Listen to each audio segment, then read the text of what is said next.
नमस्कार मैत्रिणींनो, अस्मिताज कुकिंग चॅनलमध्ये तुम्हा सर्वांचं खूप खूप स्वागत आहे. मी नेहमीच तुमच्याशी झटपट आणि कमी साहित्यात होणाऱ्या अशा भाज्या शेअर करत असते. त्यातीलच ही एक भाजी म्हणजे कोबीची भाजी. चला तर रेसिपीला सुरुवात करूया. एक छोटा कोबीचा गड्डा स्वच्छ धुवून चिरून घेतलेला आहे. कोबी जास्त बारीकसुद्धा चिरलेला नाही आहे, मध्यम आकाराचा चिरून घेतलेला आहे. त्यानंतर कोथिंबीर चिरून झाली की एक कांदा बारीक चिरून घ्यायचा आहे. रोजच्याच भाज्या परंतु थोड्या वेगळ्या पद्धतीने केल्या की सगळ्यांनाच आवडतात. आता इथे कांदा चिरून झाला की नंतर फोडणीची तयारी करून घ्यायची आहे. त्यासाठी कढई गरम झाली की त्यामध्ये 1.5 पळी तेल घालून घेतलेलं आहे आणि नंतर 1 चमचा मोहरी घालून घेतली आहे. मोहरी चांगली तडतडली की नंतर यामध्ये 1 चमचा आलं लसूण कुटलेलं आहे ते घालून घ्यायचं आहे. आता ही कोबीची भाजी बनवताना मी फक्त मोहरीच वापरलेली आहे, परंतु ज्यावेळी हिरव्या मिरचीची कोबी बनवते त्यावेळी जिरेसुद्धा वापरले जातात. कुठल्या प्रकारची भाजी बनवता त्यानुसार तुम्हाला यामध्ये मसाले वापरावे लागतात आणि चवीमध्ये सुद्धा फरक जाणवतो. आता हे आलं लसूण चांगलं परतून झालं की नंतर यामध्ये हा चिरलेला कांदा परतून घ्यायचा आहे.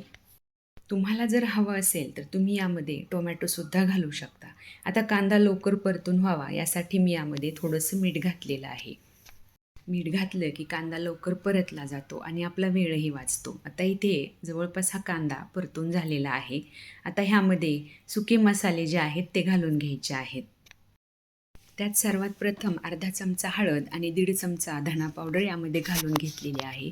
धना पावडर घालून झाली की नंतर व्यवस्थित मिक्स करून यामध्ये 10 ते 15 मिनिटे भिजत घातलेली मटकीची डाळ आहे ती घालून घ्यायची आहे. हिरव्या मिरचीची कोबी बनवताना हरभरा डाळ किंवा मुगाची डाळ वापरायची आणि लाल मसाल्यातील किंवा तिखटातील कोबी बनवताना मटकीची डाळ आवर्जून वापरायची. चवीमध्ये फरक पडतो, चव चांगली लागते. आता इथे 1 चमचा घरगुती लाल तिखट आणि 1 चमचा घरगुती काळा मसाला मी यामध्ये घालून घेतलेला आहे आणि नंतर ही डाळ व कांदा मसाले घातल्यानंतर थोडंसं पाणी घालून छान एक वाफ आणून घ्यायची आहे.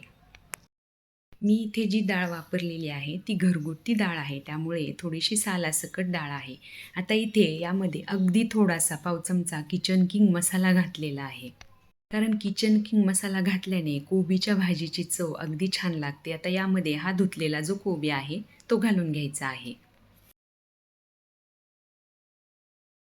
व चांगलं मिक्स करून घ्यायचं आहे.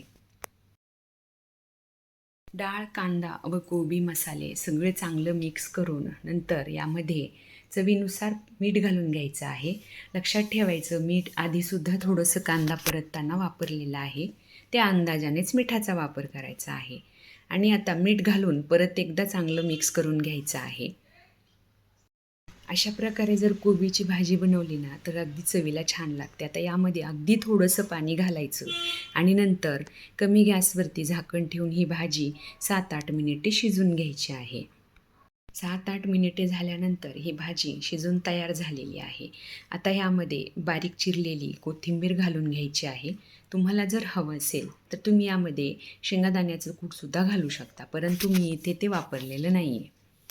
कधी-कधी ना शेंगादाण्याच्या कुटाऐवजी तुम्ही सुक्या भाजीला फुटाण्याचं सुद्धा पीठ वापरू शकता, त्यानेही चव चांगली लागते, परंतु अगदी थोडंसं वापरायचं.